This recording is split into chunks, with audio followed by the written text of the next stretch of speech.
Ann and Lambing Needs! Oh my God, what is that? Pwede ba yun? Yung nanay ko nandito. Wait. Oh my gosh. Feeling ko wala talaga yung word na lande sa sistema ko. Ikaw mismo?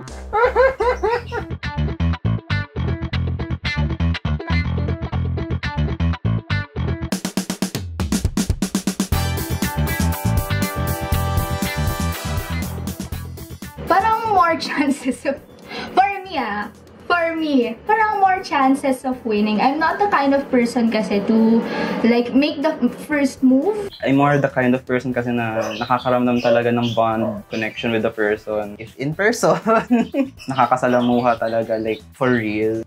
TBH. Not to say na hindi naman for real yung online, pero alam mo yun, iba yung feeling na nakikita mo yung tao eh. It's different when you have crushes in face-to-face and online because when it's online, you don't really have many chances to bump into them or to accidentally see them somewhere and strike up a convo when you meet them by chance.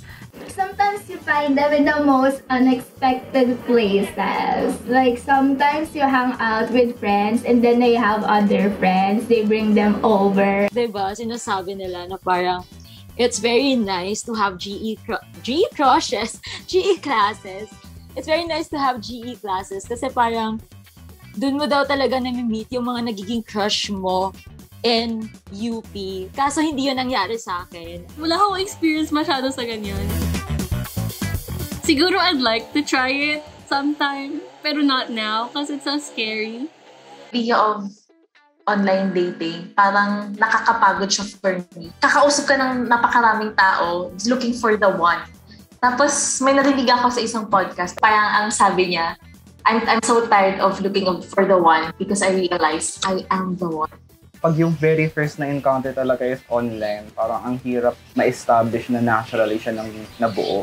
Ang algorithm yung nagbuo sa inyo. Oo, tama. Algorithm yung nag-bring together sa inyo kaysa, you know, kapag outside ng online na realm, akalain mo parang nag-align yung stars para mapadala kayo sa moment na yun. One of the many limits also of online dating is how you can never really tell what the personality is. I don't know, parang the personality is different kasi pag online and IRL. Kasi syempre, pag online, parang very curated, very may angulo-angulo lang. May mga angulo na medyo hindi mo bet, di ba? Pero pag face-to-face, di ba? Di ba? Nag-agree kayo? No comment. Pag face-to-face, you see them in real life na parang, bet ko to. Hindi maganda yung picture na dito, profile picture, pero bet ko siya in real life and I like his whole vibe. Parang ganon. Pag online kasi, parang ang hirap i-gauge yung body language ng isang tao. Tapos ang hirap din mag-strike up ng conversation kasi parang limited lang yung common ground nyo unless you guys really hit it off. Pinabanggit yung friends ko before na parang Discord love daw. Tapos parang natatawa ako. In a way, parang may nagkaganon na ako. Ikaw mismo? Oh my gosh. Alam mo yung tipong parang gagawa kayo ng server or something.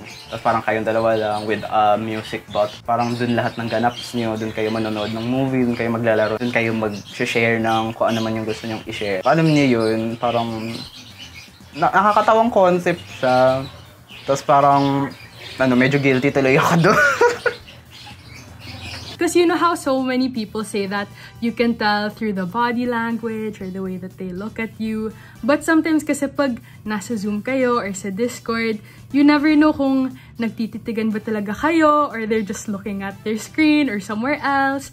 Kasi pag online, hindi mo mafe-feel yun kahit sabihin yung overnight kayong mag-call.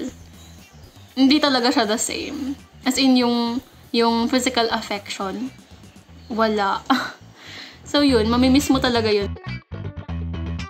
Go, maghanap kayo ng cute na classmate at gawin nyo siyang happy crush. Just who knows, baka pag nag-F2F na magkasalubong kayo dyan sa Sunken Garden, sa A2, tapos doon na mag-spark yun yung friends to lovers na relationship, diba?